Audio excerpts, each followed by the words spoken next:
네, 어머니 옆 사람으로 인사하겠습니다. 반갑습니다. 사랑합니다. 저를 위해서 기도해 주시니 고맙습니다.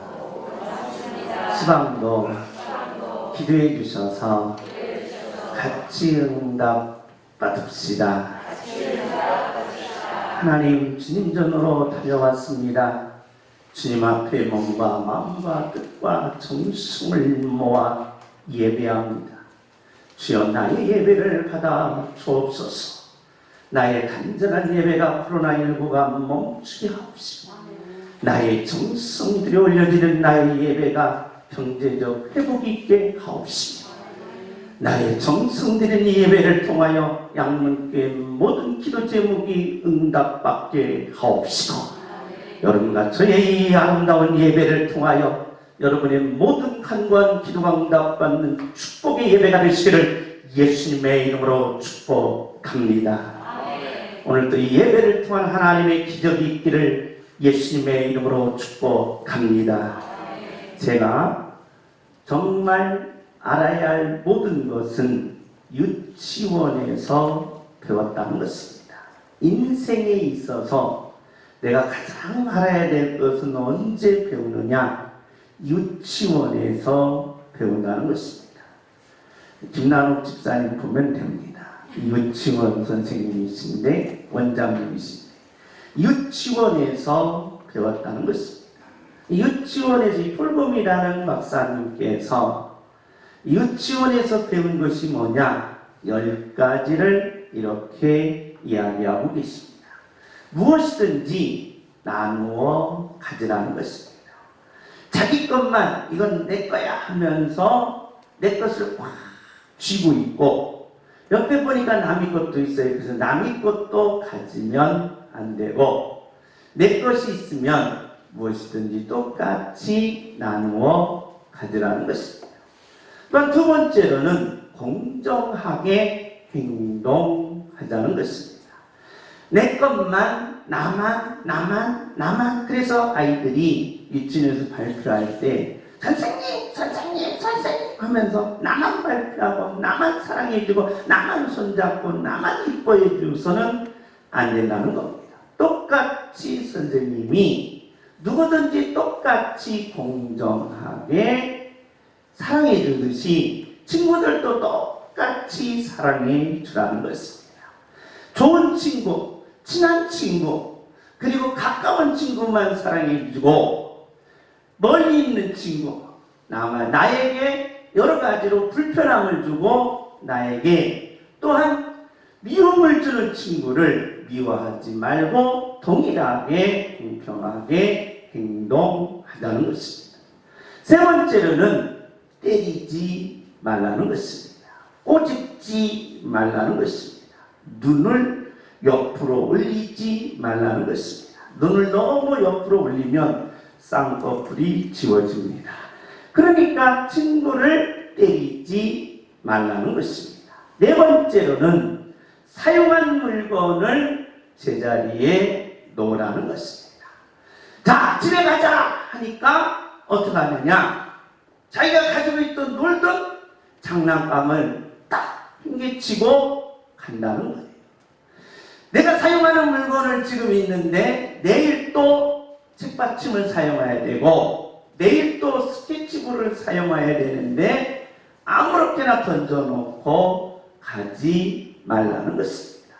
사용한 물건은 내일 또 사용할 수 있도록 그대로 제자리에 놓고 가라는 것입니다. 마찬가지입니다. 어른들도 내가 내일 아침에 신고 갈 신발이 있습니다. 내가 내일 아침에 신고 갈 구두가 있습니다. 아무 데서나 벗어놓지 말고 신발장에 넣어놓고 그 다음에 꺼내서 그대로 신고 가라는 것입니다. 좀 찔리지요. 자신이 가지고 놓은 것은 자신이 치우라는 것입니다. 자신이 가지고 놓은 것은 자신이 꼭 치우라는 겁니다. 여섯 번째로 내 것이 아니면 가져가지 말라는 것입니다. 근데 내 것이 아니면 훔쳐서 가져가지 말라는 거예요. 어느 아이를 보니까 제가 우리 유치부 아이들을 가르친 적이 있는데 아이들이 주머니에 이쪽 주머니 안주머니에 이쪽 주머니 안주머니에 막 20개 싸가지고 배가 불러서 왔어요. 모르니까 뭐냐, 갖고 싶으니까 그냥 주머니에다 다 넣는 거야. 옆집 친구 주머니 지우개도 넣고 연필도 넣고 그 다음에 장난감도 넣고 수박이 배가 불러서 왔어요. 그거 안 된다는 거예요. 가져다 주라는 겁니다. 다른 사람을 아프게 했으면 미안하다라고 하자는 것입니다. 그 다음에 8번째로 음식을 먹기 전에 꼭 손을 씻으라는 것입니다. 9번째로 규칙적인 생활을 하자는 것입니다. 10번째, 우리 다 같이 한번 읽습니다. 시작.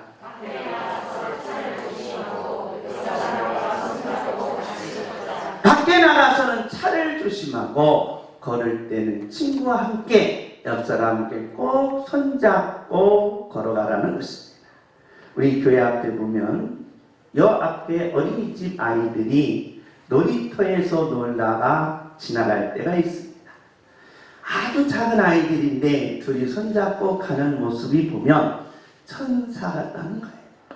그런데 이렇게 어렸을 때는 이 모습이 너무 쉽다는 겁니다. 어렸을 때는 이 모습이 너무 쉬워서 다 지킬 수가 있다는 것입니다. 그런데 어른이 되보다 보니까 나를 미워하는 사람과 손잡고 가기가 너무 불편합니다. 나에게 해코지 하는 사람의 손을 잡으려니까 왜 그 사람의 손이 왜 이렇게 가시 같아갖고 내 손을 찌르는지 모르더라는 것입니다.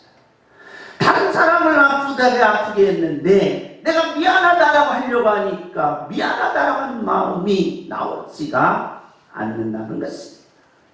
그러면서 상대를 향하여 비방하지 말고 상대를 향하여 칭찬해야 되는데 오히려 내 겉모습과 속모습이 다르더라는 겁니다. 아하, 어렸을 때는 이것이 잘 되는데 왜 어른이 돼서는 이게 안 되냐는 것입니다. 우리 한번 따라서 합시다. 교만해서 그렇습니다. 교만해서 그렇다는 거예요. 그래서 저와 여러분이 오늘 유치원에서 배운 것을 그대로 저와 여러분이 행동한다면 우리가 어른이 된 지금에 와서도 우리는 얼마든지 인생을 가치 있고 행복하고 그리고 능력 있고 내 자신을 살리고 가정을 살리고 사회를 살려 빛과 소금의 역할을 감당할 수 있는 그런 아름다운 삶이 될 줄 믿습니다. 할렐루야. 우리 한번 주먹을 주여 주여 내 자신을 이기게 하옵소서. 주여 가정을 살리게 하옵소서. 주여 사회를 일으키게 하옵소서. 이것이 유치원에서 배운 내용이라는 것입니다. 성경은 하나님의 계시라는 것입니다. 하나님께서 당신 자신을 보여주시는데 어떻게 보여주시느냐? 환상으로 보여주는 것이 아닙니다. 어느 꿈에서 나타나셔서 보여주는 것이 아니고 어떻게 보여주시느냐? 하나님의 이름과 하나님의 성격과 하나님의 일을 통하여 보여주신다는 것입니다. 구약 성경은 성부 하나님을 보여주시고 사복음서는 성자 하나님을 보여주시고 사도행전에서부터 계시록까지는 성령 하나님을 보여주시는데 이름은 달라도 성격은 달라도 이름의 뜻은 동일하며 성격 다 달라도 성격은 하나의 초점에 맞춰져 있으며 모든 일은 성부 하나님, 성자 하나님, 성령 하나님이 하시는 일은 동일하다는 것입니다. 제사직, 왕직, 선지직이라는 것입니다. 그래서 구약 성경은 바로 성부 하나님께서 오실 아들이신 예수님을 보여주시면서 예수 그리스도를 영접한 하나님의 자녀들은 하나님을 만나서 이 땅에서 자신을 일으키고 가정을 세우고 사회를 변화시키는 능력자로 살아가게 하시겠다는 것입니다. 레위기서는 하나님의 주권성을 통하여 하나님을 섬기게 하심으로써 참제사를 이루어 하나님이 여호와이심을 계시하는 내용입니다. 오늘 본문의 내용은 5장은 하나님의 속건제를 통해 섬기게 하시고, 이 속건제를 누가 이루게 하시느냐? 오실 예수님께서 십자가 위에서 다 이루어 주심으로써 하나님이 여호와이심을 계시하는 내용입니다. 구약 성경의 레위기에서는 번제, 소제, 속건제, 속제제, 화목제가 나옵니다. 5대 제사라고 부릅니다. 이 5대 제사는 예수님께서 오셔서 속죄 사역으로 이 5대 제사를 다 이루시겠다는 계시요. 제사 방법이 있습니다. 화제, 요제, 전제, 거제입니다. 거제, 전제입니다. 예수 그리스도의 신분을 통하여 이 속죄 사역을 이루시겠다는, 그래서 구약 성경은 구약 성경이 아니라 바로 아들 예수님을 계시하는 하나님의 말씀이라는 것입니다. 그러니까 5대 제사는 번제와 소제와 화목제와 속제제와 속건제가 있습니다. 오늘 이 속건제에 대해서 하나님이 우리들에게 하나님을 섬기는 방법을 계시하고 있다는 것입니다. 그럼 속건제가 뭡니까? 우리 한번 15절입니다. 우리 다 같이 한번 읽습니다. 시작. 누구든지 여호와의 성물에 대하여 그들 중에 범죄가 있으면 여호와께 속건제를 드리되 내가 지정한 가치를 따라 성세의 세겔로 몇 세겔 분의 상당한 넘어는 수량을 양떼 중에서 뜯어다가 속건제를 드렸다. 하나님께서 모세에게 시내산에서 성막을 만들라고 했습니다. 출애굽기 우리 40장의 성막을 완성하는 순간 성막 위에는 불기둥과 구름기둥이 세워졌습니다. 하나님이 임재하셨다는 것입니다.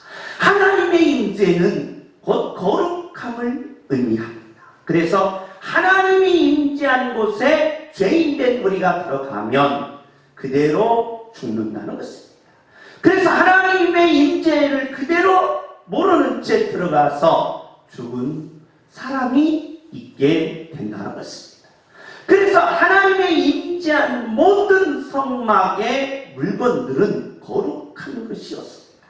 그 거룩한 것에 대하여 죄인된 우리가 만지거나 죄인된 우리가 여러 가지로 행하는 중에 바로 그것이 부정케 되면 바로 하나님께서 그 제사를 받지 아니했다는 것입니다. 그래서 성물에 대하여 부지 중에 범죄하면 반드시 속건제를 드림으로써 그 제사가 이루어지고 제사를 받으심으로 하나님의 백성들에게 제사를 받으시는 순간 하나님의 백성들은 모두 응답과 축복이 내려왔다는 것입니다. 그래서 이런 경우에는 꼭 반드시 속건제를 드리라는 것입니다. 두 번째로 바로 속건제는 언제 드려야 됩니까? 6장 2절입니다. 2절 우리 다 같이 읽습니다. 시작. 누구든지 여호와께 신실하지 못하여 범죄하되 곧 울리심의 아들이 물건이나 장관들을 속이거나 독재자나 사실하고 사실을 숨기면 속건제는 언제 드리느냐? 하나님의 성물을 만졌을 때나 하나님의 성물을 더럽게 했을 때 반드시 드려야 되며, 속건제는 또 언제 드려야 됩니까? 바로 친구와 관계, 사람과 사람끼리의 관계에서 야, 이것 좀 물건을 맡아줘라 하고 맡아달라고 그랬습니다. 그래서 돌아와서 야, 내 물건 좀 다오니까 안 주는 거예요. 왜 안 줘? 그냥 이건 내 거라는 거예요. 내 건데 왜 네가 대주냐? 안 주는 거예요. 그러면서 자기가 가져버린 거예요. 또 친구를 해보니까 물건이 너무 좋아요. 그것을 살짝 훔쳐서 자기 필통에 집어넣는 거예요. 그래서 친구 것을 착취하거나 이웃 것을 착취할 때 반드시 드려야 될 죄가 있습니다. 그게 바로 속건죄라는 것입니다. 남의 잃은 물건을 주었어요. 지나가다가 주었습니다. 김정숙이가 지나가는데 지갑을 흘렸어요. 아, 옳거니 돈 사람이었구나. 내가 이 지갑을 열고 그 돈을 찾아서 슈퍼에 가서 맛있는 아이스크림 사 먹어야지 하고 그걸 사 먹었다는 거예요. 그러면 속건죄를 드리라는 것입니다. 남의 물건을 죽고도 죽지 않거나 자기 것으로 만들면 반드시 속건죄를 드리라는 것입니다. 그러니까 속건죄는 언제 드리느냐? 바로 하나님의 성물에 범죄가 있을 때, 그러니까 하나님께 범죄가 있을 때 속건죄를 드려야 되고, 이웃에게 해를 입히거나 피해를 입히거나 잘못했을 때에는 반드시 속건죄를 드리라는 것입니다. 그러니까 속건죄는 두 가지예요. 하나님께 범죄했을 때 이웃에게 피해를 입히거나 아니면 이웃에게 욕을 했거나 이웃을 미워했을 때 속건죄를 드리라는 것입니다.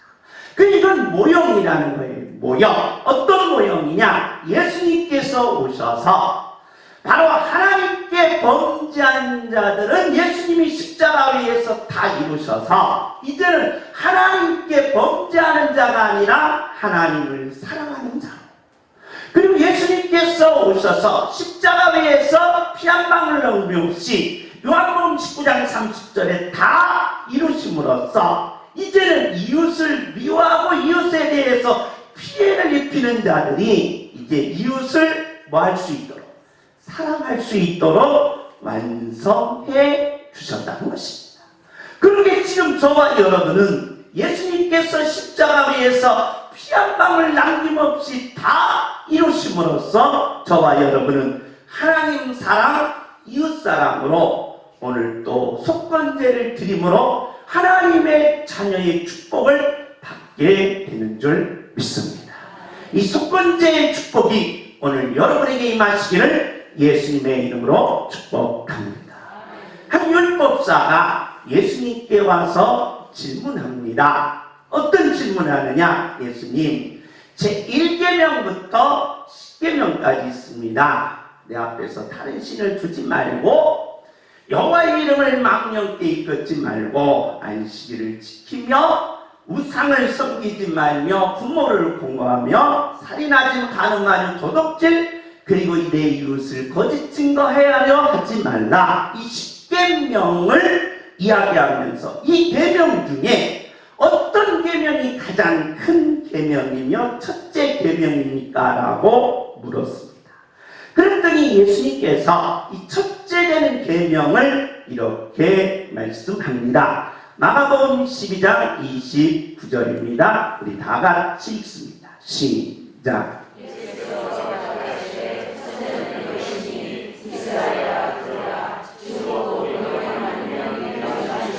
하나님의 백성들은 10계명을 모두 다 율례와 규례로 정하면서 613가지로 유대인들은 그 계명을 만들었습니다. 그러니까 600개의 계명 중에 첫째 계명이 뭡니까? 라고 물은 겁니다. 예수님께. 그러니까 예수님께서 이 첫 계명을 이렇게 대답하셨습니다. 30절입니다. 다 같이 읽습니다. 시작.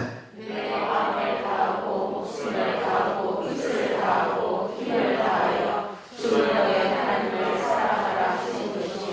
계명 중에 가장 첫째 계명이 뭡니까? 10계명 중에, 그리고 10계명을 잘 풀어서 600가지로 계명을 만든 유대인들이 예수님께 질문하는 겁니다. 예수님, 계명 중에 가장 큰 계명, 첫째 계명이 뭡니까? 라고 물으니까 예수님이 뭐라고 말합니까? 마음을 다하고 목숨을 다하고 뜻을 다하고 힘을 다하여 하나님을 사랑하는 것이 몇째 계명이다? 첫 계명이라는 것입니다. 그러니까 하나님 사랑하는 것이 첫째예요. 하나님 사랑하는 것이 우선이, 하나님 사랑하는 것이 제1이요. 하나님 사랑하는 것이 인생의 가장 근본이다. 그래서 하나님 사랑이다라는 것입니다. 그러면서 예수님이 곧바로 이렇게 말씀합니다. 둘째 계명은 묻지도 않았는데 예수님이 둘째 계명까지 설명합니다. 31절 우리 다 같이 읽습니다. 시작.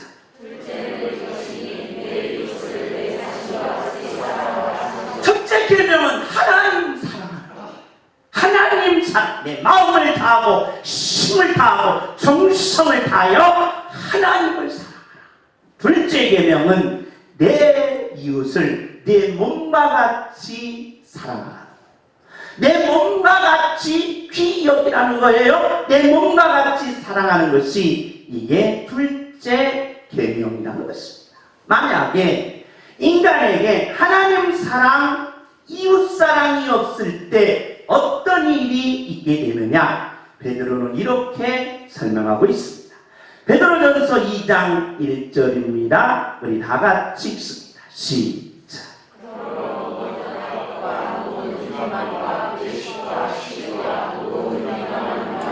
하나님 사랑, 이웃 사랑이 없는 사람에게 나타나는 것이 몇 가지냐? 5가지다. 그러니까 반드시 하나님 사랑, 이웃 사랑을 가져야 된다. 하나님 사랑, 이웃 사랑이 없는 사람에게 나타나는 것이 첫째는 악독이라는 거예요. 악독. 여러분, 악독이 뭡니까? 악독이 뭐냐? 아주 간단한 겁니다. 나하고 친한 친구는 뭐였으면 좋겠어요? 잘 됐으면 좋겠어요. 그런데 조금이라도 내게 마음 안 드는 친구는 뭐였으면 좋겠어요? 그렇죠. 안 됐으면 좋겠어요. 가다가 또 밟았으면 좋겠고, 가다가 넘어졌으면 좋겠고, 사업하는데 저 사람 사업이 덜 됐으면 좋겠고, 잘 나가는데 잘 나가는 것이 좀 뭐예요? 안 나갔으면 좋겠다. 악독이라는 거예요. 이게 저 사람은 나보다 잘 되면 돼요, 안 돼요? 안 된다. 그래, 저보다 나보다 잘 되면 여러분 집에 가서 이불 뒤집어 쓰고 뭐 하고 있어야 돼? 울고 있어야 돼. 그러니까 저 사람은 나보다 잘 되면 안 된다. 그래서 미신적인 행위가 있습니다. 미신적인 행위가 뭡니까? 중전이 아기를 원하니까 다른 아내를 얻었어요. 나는 아내를 얻었는데 그 아내가 뭘 가졌어요?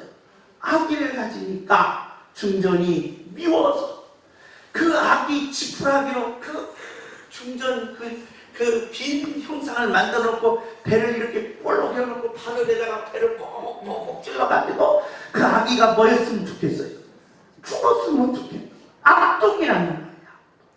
그러니까 하나님 사랑, 이웃 사랑이 없는 자에게는 이런 악한 독이 나도 모르게 여기에 존재하고 있다. 여기에 가득 차 있다는 거예요. 이게 자라고 있다는 거예요. 이게 성장하고 있다는 거예요. 이게 커지고 있다는 거예요. 그래서 하나님 사랑, 이웃 사랑이 없는 자에게는 나도 모르게 이 악독이 존재하고 있다는 것입니다. 그러면서 두 번째로 기만이라는 거예요. 기만이 뭡니까? 속인다는 거예요. 속인다는 거예요. 여러분, 가장 속기 좋은 사람, 모든 사람들을 보면은 상처받은 사람, 그리고 상처받은 사람 중에 정말 아픈 사람들 이야기를 들어보면 누구한테 속았어요? 미국 사람들한테 속았어요? 일본 사람들한테 속았어요? 독일 사람들한테 속았어요? 제주도 사람들에게 속았어요? 서울 사람들에게 속았어요? 아니에요. 여러분이 선악동 살면 선악동 사는 잘 아는 사람에게 속은 거예요. 친한 친구로부터 속임을 당한다는 거예요. 관계된 사람으로부터 속임을 당한다는 거예요. 그래서 내가 어렸을 때 어디에서 인생을 다 배웠다? 유치원에서 배웠다. 때리지 말라는 거예요. 속였으면 미안하다라고 하라는. 또한 외식이라는 겁니다. 외식이 뭡니까? 겉으로는 야, 내가 얼마나 너를 위해서 생각한다. 나는 의리 때문에 시체다. 의리 때문에 시체. 그래서 믿었어요. 나중에 근데 돈 받고 안 가져와요. 왜 시기라는 겁니다. 그러다 보니까 시기와 비방이 친구로부터 나오다 보니까 그 배신감이 이루 말할 수가 없었다. 여러분, 나쁜 사람이 와서 나를 사기치면 처음부터 뭐예요? 사기를 받고도 배신감이 없는 거예요. 그런데 왜 우리가 배신감을 느끼냐? 너무 친한 친구이기 때문에, 너무 내가 차려주기 때문에, 내가 정성을 쏟았기 때문에 거기에 배신감이 든다는 거예요. 그렇기 때문에 하나님 사랑, 이웃 사랑이 없어지는 자에게 이런 5가지가 내 마음속에서 싹트고 자라고 있다. 그래서 인간은 이 5가지를 해결하기 위해서는 반드시 뭘 드려라? 속건제를 드리라는 것입니다. 저와 여러분의 가슴속에 악독이 살아있다, 기만이 살아고 있다, 외식과 시기와 비방이 거치고 있다. 이 시간에 예배하는 동에 속건제를 하나님 앞에 드림으로 저와 여러분이 다시금 내 자신을 가정을 세우고 사회를 변화시키는 능력자로 거듭나시기를 예수님의 이름으로 부탁합니다. 아멘. 왜 그렇습니까? 예수님이 진정한 이웃이 누굽니까? 첫째 계명은 하나님 사랑이다. 둘째 계명은 이웃 사랑이다. 그래서 이웃 사랑이 뭡니까? 진정한 이웃이 뭡니까? 라고 율법사들이 물으니까 예수님이 이 비유를 듭니다. 어떤 비유를 듭니까? 어떤 사람이 바로 여리고에서, 바로 예루살렘에서 여리고로 내려가고 있을 때 뭘 만났습니까? 강도를 만난다는 거예요. 강도를 만나니까, 여러분, 강도 만나면 강도가 착하지 않습니다. 오래간만이다, 반갑다, 내가 네 돈 좀 가지러 갔다 하면서 야, 돈 내놔라. 그렇지 않습니다. 안 내놔? 죽여 하면서 된다는 거예요. 그때 강도도 마찬가지입니다. 오늘날 강도나 지금 강도나 똑같다는 거예요. 뭡니까? 돈만 가져가면 얼마나 좋겠습니까? 뭐까지 먹기는 거예요? 옷까지 먹기는 거예요. 왜 옷 먹기겠어요? 쫓아오지 말라고. 그리고 옷을 먹겨놓습니다. 그리고 옷만 먹기고 돈만 가져가면 좋은데 뭐까지 해요? 때리는 거예요. 때리기까지 해요. 아이, 더러운 놈. 돈만 가져가지 옷도 벗기고 때리기까지 해요. 그래서 죽을 그런 모습으로 버리고 갔다는 거예요. 그럼 이 사람은 돈도 뺏겼지요, 옷도 뺏겼지요, 죽도록 강도에게 맞은 거예요. 이제는 자기 목숨 하나 건질 힘이 없는 거예요. 남을 도와주고 남을 살리고 남에게 여러 가지 선을 베풀 능력이 아니라 자기 자신을 일으킬 힘이 없는 게 강도 만난 자라. 내 목숨 내 하나 구제하지 못하는 게 강도 만난 자라. 이 강도 만난 자가 죽게 되었다는 거예요. 죽게 되었는데, 그러면 지나가는 사람이 있습니다. 그러면 빨리 가서 어떻게 합니까? 피를 닦아주든가, 얼마나 아프시는가 하면서 전화로, 핸드폰으로 119를 부르든가. 저도 부천 공원에서 내려오는데 어떤 분이 오토바이를 타고 그 공원 밑으로 쭉 내려오다가 오토바이가 미끄러졌는데, 이분이 헬멧을 쓰고 그 아스팔트 도로에서 굴르는데 이 랫소리가 있고 그 바가지 소리더라고요. 근데 막 가슴이 찢어져요. 그래서 피 흘리는 모습을 제가 안고 한 100m를 달려와서 택시를 잡으니까 내 몸도 피가 있고 그냥 그 사람도 피가 있으니까 택시들이 설레서면서 다 지나가는 거예요. 안 태워주는 거예요. 왜 안 태워주냐? 택시가 더러워진대요. 피가 묻으면 닦을 수가 없대요. 안 태워줘. 그래, 목사님, 그 사람의 목숨이 지금 1시간 높은데 태워주는 사람이야. 한 택시 기사님께서 쓰더니 다시 가고 하면서 태워서 병원에 보내서 그분이 살아났습니다. 여러분, 강도 만나는 자는 도와줘야 된다는 거예요. 왜? 돈도 뺏겼고 옷도 뺏겼고 죽도록 맞았는데 자기 목숨을 구제할 힘이 없다는 거예요.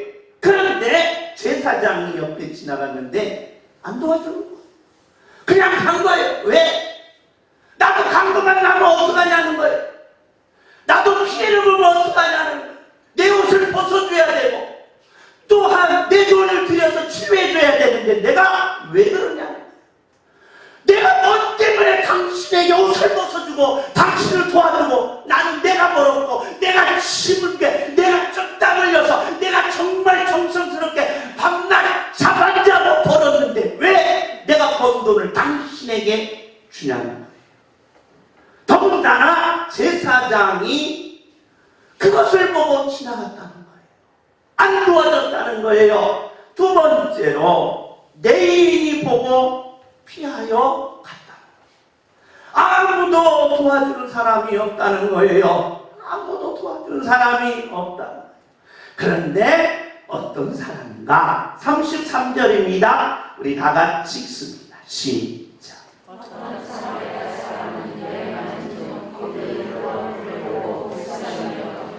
그런데 레위인도 제사장도 안 도와주고 갔는데 사마리아 사람이 불쌍히 여기고 어떻게 했느냐?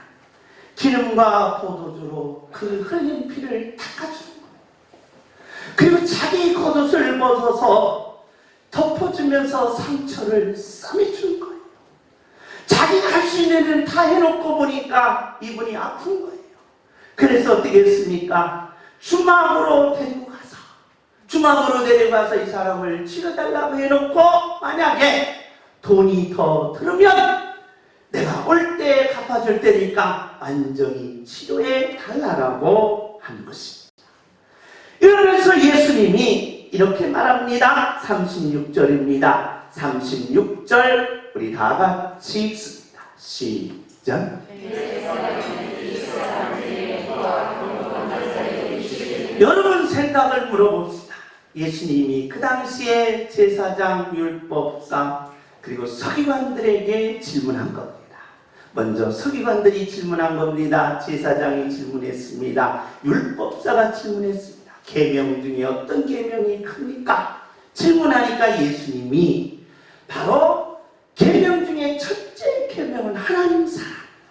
둘째 계명은 이웃 사랑이다. 이웃 사랑이라고 했는데 이웃이 누굽니까? 라고 물은 거예요. 이웃은 바로 강도 만난 자를 도와주는 자다. 그러면 이제 마지막으로 예수님이 이 질문을 하는 겁니다. 이 세 사람 중에 누가 강도 만난 자의 이웃이 되겠느냐? 누가 이웃이 되겠어요? 예, 제사장이 이웃이지요. 왜 그렇습니까? 강도 만났는데 피를 흘리는데 안 도와주고 갔으니 진정한 이웃이 아닙니까? 자기만 잘 먹고 잘 살면 된다는 것이 가장 오늘날 이기주의 속의 현대사회의 현대인의 모습일 수가 있다는 것입니다. 그러니까 제사장이 이웃이 되겠네요? 아니라는 거예요. 내인이 이웃이 되겠네요? 아니라는 거예요. 누가 이웃입니까? 사마리아인이 이웃이 된다는 거예요. 그럼 사마리아인이 누굽니까? 라고 물을 때 여러분 유대인들 중에는 이 사마리아인들을 어떻게 취급하느냐가 문제입니다. 다윗이 통일 왕국을 이루었습니다. 그리고 그의 아들 솔로몬이 왕위를 이었습니다. 솔로몬의 왕이 있는데 솔로몬이 그 아들이 있는데 그게 누구냐? 르호보암입니다. 그런데 솔로몬을 가장 신복하는 신복 장수가 있었습니다. 여로보암입니다. 그래서 여로보암과 르호보암이 나라가 갈라졌습니다. 나라가 갈라지면서 어떻게 되느냐? 이제는 나라가 갈라지니까 북쪽에 있는 여로보암 백성들이 예루살렘으로 예배하러 와야 되는데 안 오는 거예요. 안 오는 거예요. 왜 안 오느냐 봤더니 여로보암이 사마리아에다가 수도를 세워놓고 거기에 성전을 세운 거예요. 그러니 너희들이 이제부터는 어디로 예배하러 가지 말고 예루살렘으로 예배하러 가지 말고 여기서 예배드리라. 그때부터 유대인들은 사마리아인들을 사람 취급하는 거예요. 배신자 취급한 거예요. 그러면서 무시하고 경멸하고 저주해버렸어요. 그 사마리아인들은 사람 축에 안 끼는 거예요. 따라서 사람도 아니에요. 사람도 아니에요. 그래 우리가 사람과 사람끼리 이야기할 때 어떤 사람에 대해서 얘기해요. 그럼 얘기할 때 야, 너 그 사람 얘기하지 마. 너 그 사람 얘기하지 마.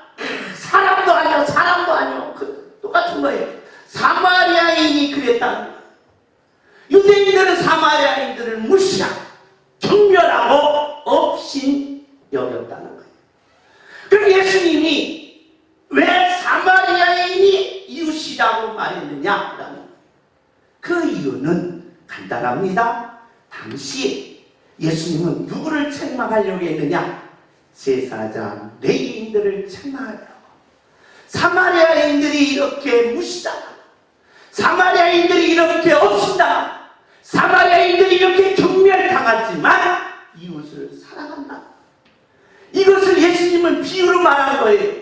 너희들이 메시아인 나를 업신여기 메시아인 나를 비웃고 메시아인 나를 경멸여기지만 메시아인 내가 이웃을 진정으로 사랑하는 자라는 거예요. 예수님만이 이웃을 진정으로 사랑할 수가 있어요. 예수님만이 하나님 사랑, 이웃 사랑을 완성시킬 수가 있다. 그래서 이 사마리아의 비유는 나 예수가 너희들이 무시하고 너희들이 경멸하고 너희들이 없이 여기는 나 예수가 강도 만난 자의 진정한 이웃이라는 거예요. 예수님만이 이웃이고 예수님만이 진정한 이웃이기에 바로 예수님이 뭘 이루신 것이다?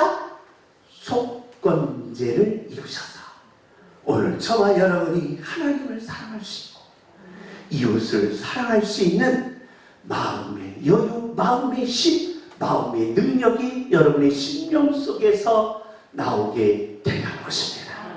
할렐루야. 예수님이 뭘 이뤘습니까? 속건제를 이루었습니다. 그러므로 우리 한번 1장 22절입니다. 우리 다 같이 읽습니다. 시작. 너희가 진리를 순종함으로 너희의 영혼을 깨끗하게 하여 거짓이 없이 형제를 사랑하게 이루셨으니 마음으로 뜨겁게 서로 사랑하라.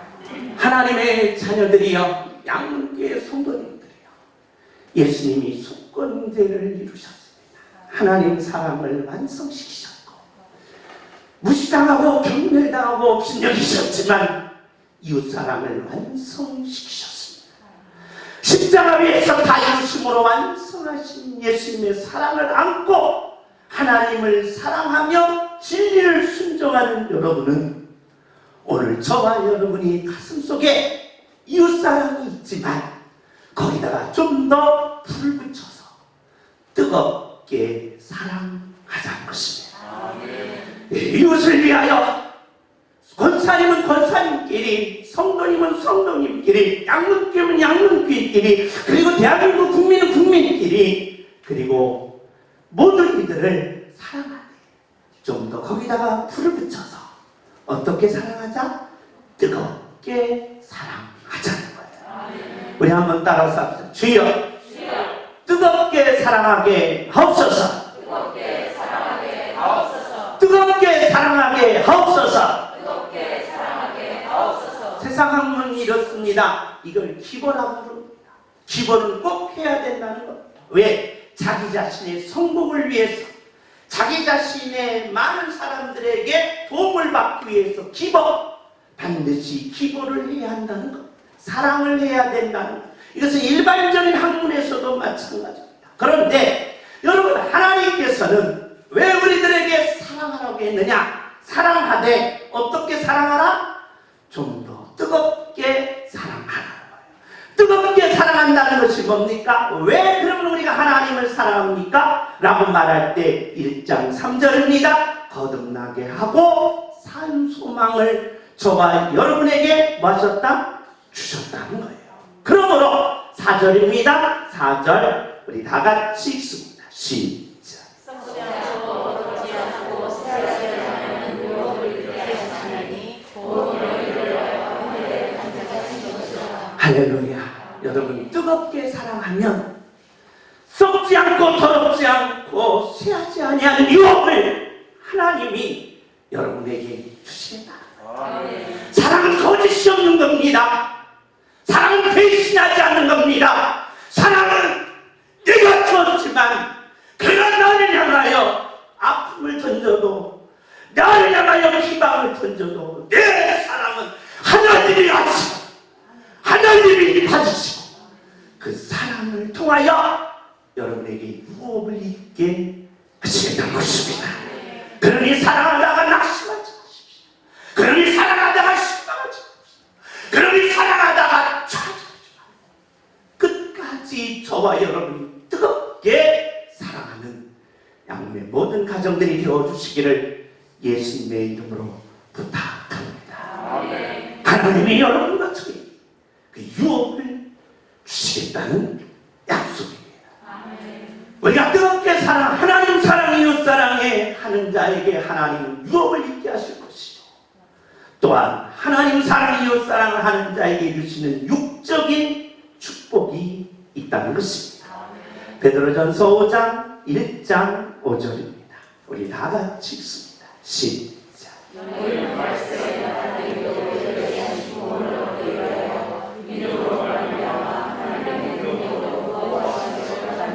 할렐루야. 하나님이 반드시 보호해 주시겠다는 겁니다. 하나님 사랑, 이웃 사랑하는 성도들이요, 하나님이 여러분에게 영적인 기업을 반드시 주실 것입니다. 하나님 사랑, 이웃 사랑하는 양분의 성도들, 하나님이 여러분을 반드시 보호해 주신다는 겁니다.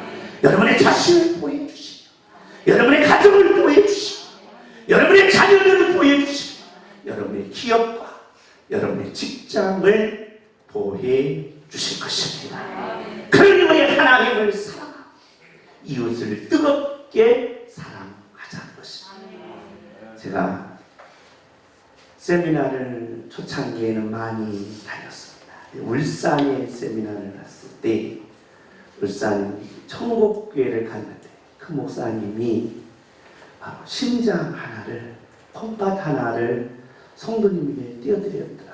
그러면서 칼자국을 이렇게 보여주는데, 자, 목사님을 뵈니까 제가 고개가 저절로 숙여지는 거예요. 그래서 나도 모르게 눈물이 나는 겁니다.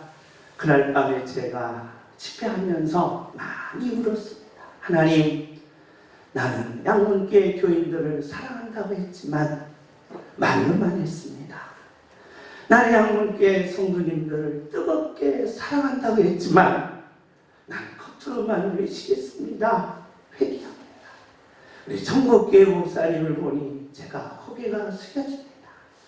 성도가 아플 때는 우셨고, 성도가 괴로울 때는 같이 기도했고, 성도가 콩팥 하나 없어서 죽어가는 목숨이기에 그 콩팥 하나 떼주는 이 목사님의 성도에 대한 뜨거운 사랑을 나도 갖게 하옵소서. 나도 꼭 가지게 하옵소서. 제가 눈물로 회개한 적이 있습니다. 그런데 그 목사님이 제가 치료하면서 놀라운 사실, 바로 콩팥 하나 떼어주면서 아주 건강하시더라고요. 한참 뒤에 들어보니까 큰 병이 들었어요. 그런데 하나님이 그 병을 고쳐주시고 보호해 주시더라는 거예요. 할렐루야. 여러분, 하나님 사랑, 이웃 사랑은 공짜가 없습니다. 여러분이 하나님 사랑, 이웃 사랑을 뭘 바라고 하는 건 아닙니다. 복 받기 위해서 하나님 사랑, 이웃 사랑 하는 것이 아닙니다. 큰 거부가 되기 위해서 하나님 사랑, 이웃 사랑 하라는 게 아닙니다. 복 받기 위해서 그렇진 않지만 내가 진정으로 하나님 사랑, 이웃 사랑을 하니까 하나님이 영적으로 한 하나님의 기업을 나에게 주시고 하나님이 나와 내 가정과 내 자녀들을 보호해 주시다. 할렐루야. 저와 여러분이 이웃사랑을 그치지 말고 변함없이 끝까지 해 주시기를 예수님의 이름으로 부탁합니다. 성도님끼리 이야기들이 들려옵니다. 양문교에 들려오는 소리가 좋은 소리입니다. 어떤 분은 선교비로 끝까지 보내는 분이 있고, 어떤 분은 이 사랑을 준 분이 있고, 이 사랑을 준 분이 있습니다. 그럴 때마다 이 목회자는 기쁘고 행복하고 하나님 앞에 감사합니다. 아직도 양문교회는 살아있습니다. 아직도 양문교회는 굳하고 있습니다. 아직도 양문교회는 뜨거운 영광로가 있습니다. 왜? 하나님 사랑, 이웃 사랑이 있기 때문입니다. 그러면 하나님이 여러분을 도와줄 것이고 하나님이 여러분에게 어마어마한 기업을 부어 주실 것입니다. 할렐루야. 마지막으로입니다. 하나님이 주시는 축복입니다. 베드로전서 1장 7절입니다. 우리 다 같이 읽습니다. 시작. 너희들의 확실함을 불러일어나고 예수 그리스도께서 받으실 때 칭찬과 영광과 존귀를 받을 것이라. 하나님 사랑, 이웃 사랑하는 자에게 하나님이 영적인 복이 뭡니까? 하나님의 기업을 주시겠다. 육적인 복은 뭡니까? 반드시 보호해 주시겠다. 하나님의 보호받기를 원하시는 하나님의 자녀들이에요. 여러분이 지금처럼 하나님 사랑, 이웃 사랑을 계속해 가시기 바랍니다. 하나님의 양문교회를 보호할 것이며 여러분의 기업을 보호할 것이며 여러분의 자녀들을 보호할 것이며 여러분의 가정을 보호할 것입니다. 두 번째로 하나님 사랑, 이웃 사랑하는 자에게 주시는 하나님의 축복이 뭐냐? 칭찬하십니다. 여러분 칭찬 들으면 뭐합니까? 좋아집니다. 그래서 사람이 가장 행복할 때, 이 엔돌핀이 가장 많이 나올 때가 언제입니까? 칭찬 들을 때. 그래서 칭찬은 누구까지 춤추게 해요? 그렇죠. 어떻게 하면 그렇게 잘하십니까? 고래도 춤을 추네요. 막 고래, 퍼나와서 죄송합니다. 고래도 춤을 추는 게 칭찬이라는 거예요. 그러니 여러분 자녀들을 혼내지 마시고, 그러니 여러분 이웃 사람들의 잘못한 거 지적하지 마시고 격려해 주시고 칭찬해 줍시다. 그러면 저와 여러분 하나님이 여러분을 칭찬하십니다. 그러면서 하나님이 여러분에게 뭐 하시겠다? 영광을 주시겠다는 겁니다. 영광이 뭡니까? 축복입니다. 영광이 뭡니까? 공허 없는 흑암이 물러가는 겁니다. 영광이 뭡니까? 기적입니다. 영광이 뭡니까? 신입니다. 그러니 하나님 사랑, 이웃 사랑하는 자에게 이 영광은 여러분의 자신을 일으킨 겁니다. 여러분의 가정을 일으킨 겁니다. 여러분의 사회를 일으키는 것입니다. 그러니 우리 끝까지 하나님 사랑, 이웃 사랑으로 나가셔서 저와 여러분이 하나님이 오라 하시면 하나님 제가요 하나님 사랑, 이웃 사랑을 다 하고 왔네요. 이렇게 예수님한테 고백하는 하나님의 자녀들이 되어 주시기를 예수님의 이름으로 부탁